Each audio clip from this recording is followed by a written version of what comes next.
যে শাহরিয়ার কবির, এরা তো শাহরিয়ার কবির বললে অনেকে চিনে না, ওটা নাই বললাম, মুরগি চোরাটা নাই বললাম। তার এরকম অসংখ্য কথা আছে, অসংখ্য কথা আছে তার, যেগুলো কোরআনে পাকের স্পষ্ট বিধান, এগুলোকে সে সরাসরি স্পষ্টভাবে সে অস্বীকার করতেছে।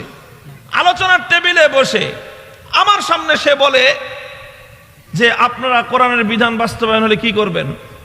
জিজিয়া বাস্তবায়ন করবেন, তাই না?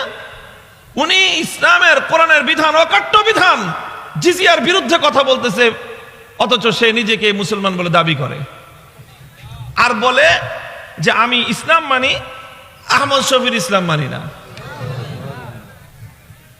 অর্থাৎ এই যে ইসলামের যে পূর্ণাঙ্গ রূপ, মুহতারাম হাজিরিন, আমি